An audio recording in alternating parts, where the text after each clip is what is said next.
I wasn't actually going to just talk about Faith Greek because I'm involved in the friendship link with Faith Greek in the West Bank, but also from the PSC.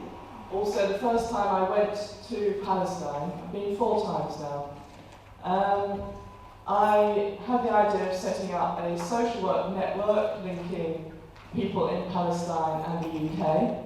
And I was happy to say that this time we took 50 people from the UK to support the people in Palestine, which was a great event, both in Jerusalem, which is under particular difficulty at the moment, and in Bethlehem. Also, I wanted to go to Gaza to include the people there. I went up to the Erez crossing, but unfortunately was not allowed in. However, like the Palestinians, I will not give up on that. And I'm sure soon I will be going back there. Okay, and one thing though about Gaza, sorry David, just before we started the slideshow. Sorry, can we have the lights up again a minute? Sorry about this. I was just happened by my bed because I don't really get round to reading the newspapers. This was from, excuse me, from August, and you may be able to see the destruction of Gaza in the main picture here, and the terrible suffering of the face of the man here. And I've underlined our Prime Minister's comment that the situation in Gaza is intolerable. But of course we believe Israel has the right to defend itself.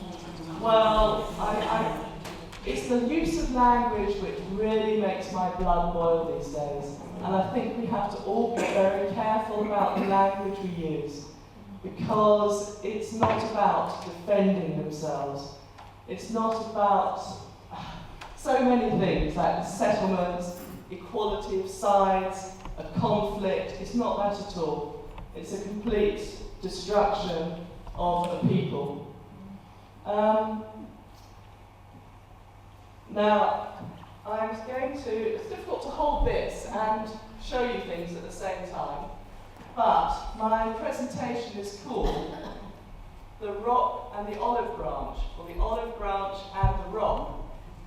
And this is because it comes from a wall mural in the Ida refugee camp in Bethlehem. And there you'll see a picture of a Palestinian woman with her headdress stretching to the ground, and underneath are the Palestinian people. The olive branch symbolises the wish to continue life in peace. The rock symbolises the ongoing resistance of the people. Okay, thank you, David.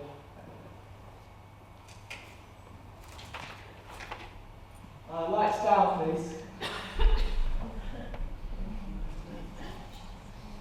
I should say that if I was holding an olive branch and going on a peaceful protest, and I was a Palestinian, I would be at risk of being shot, or if arrested, obviously having a long prison sentence. And the prison sentence for throwing a rock, usually it's an army tank, has just been put up to 20 years. 20 years for throwing a rock. But part of the resistance, part of the olive branch, is that family life continues. This is a picture from the family I stayed with in Beit Farik in the West Bank. And the family are making traditional bread. Lovely, thank you. Resistance through education. It's something you hear all the time. What enthusiastic students they are. And obviously the children are the future. It reminds me of the photos of the children in the doctor's presentation. The music project in the Ida refugee camp, based on the Venezuelan El Sistema system. That refugee camp is still having almost daily tear gas attacks. The people live in terrible oppression, and yet they will still continue to try and learn and have projects like this. working in the community. Some people might recognise Hamda on the left here, who visited Lewisham, I think it was around March, April this year. Because we didn't have a great commonality in language, but I did find out that she works for something called the Mother's School Society, so I was able to visit her project. And it does the most amazing work, working with women to give them entitlement to their rights, to help them educate their children, to do health education program, health screening, and projects for the children.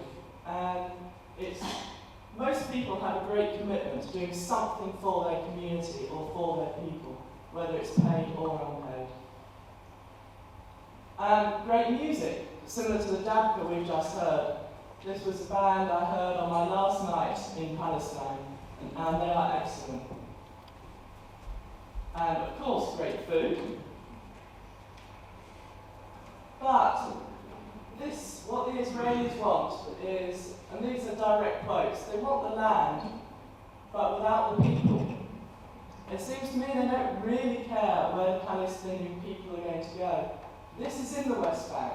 This is a massive settlement. I wish I could find a different word instead of settlement, because this is a town which contains 45,000 people. It's right in the middle of the West Bank, and they're just growing all the time. It's building work. Every time I go, you see more and more of these towns. They surround now every Palestinian city and village. And this is, I hadn't seen before, so it's been built since I was last there. This is the beginning of the building, I think, of the railway, which is going to join the settlements in the West Bank direct with Israel.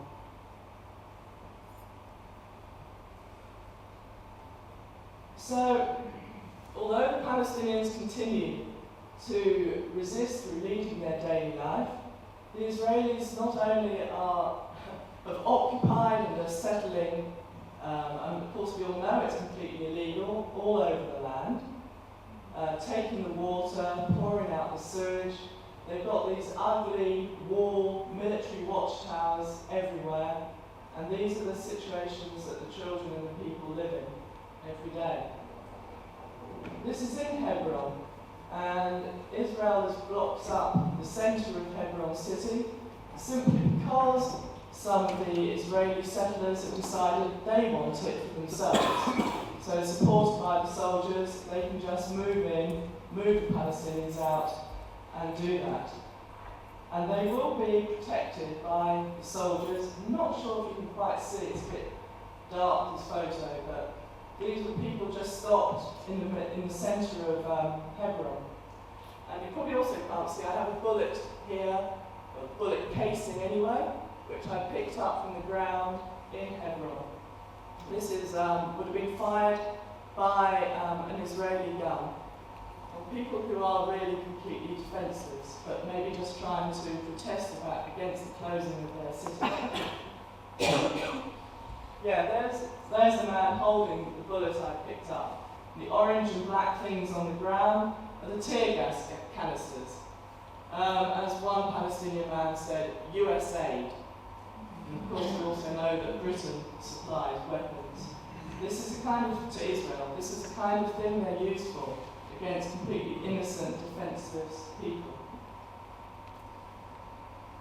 Yeah, the might of the Israeli army is everywhere.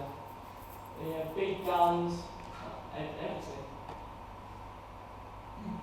And here they are in the centre of Jerusalem. They really don't seem to care. They have a very nonchalant attitude, but of course they're heavily armed. Whilst meanwhile the children live behind the bars. This little boy in the centre of Hebron was collecting water because the water, they tried to carry on living there, but the water's cut off. This is a young man who has been stopped at a checkpoint, Israeli checkpoint, near the town of Kalkilia, also in the West Bank. This is a protest we went on. At this point they're having prayers using the Palestinian flag. The women were there.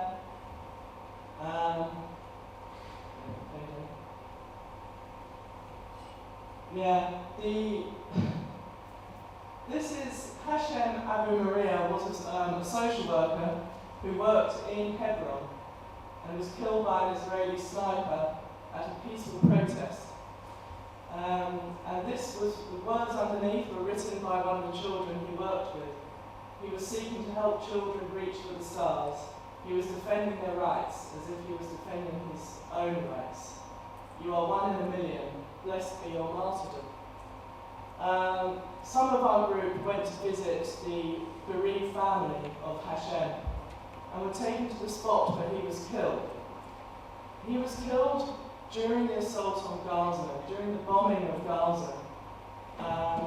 He was upset about all the children being killed there. And he agreed to have a peaceful protest, taking children that he worked with. They went through a village, and some of the children were straggling behind. And as he walked back to collect them, he was shot and killed by an Israeli sniper from about 150 yards away. Back at the protest, they are animals. This isn't my quote about the Israelis. This was the Israeli soldier on the right. When the Palestinian man in the stripy shirt was speaking with all his passion, with all his dignity, with all his humanity, I saw that this soldier was laughing and joking with his comrade to his left, on the right. So I went up to him and I said, "Don't laugh. Why are you laughing? This is serious. This man is saying something important." After, he stopped immediately, but then he started again. And I said, "Why are you laughing?" He said, "Because they are animals." And I was a bit taken aback. I said, "Why do you say they're animals?" He said, "Look how they're behaving." Well, I don't know what he saw in his eyes. Because in my eyes, I saw the most dignified, the most humane, the most courageous people acting for their own future and their own country. This is something I posted during the time I was in Jerusalem. When things were particularly tense.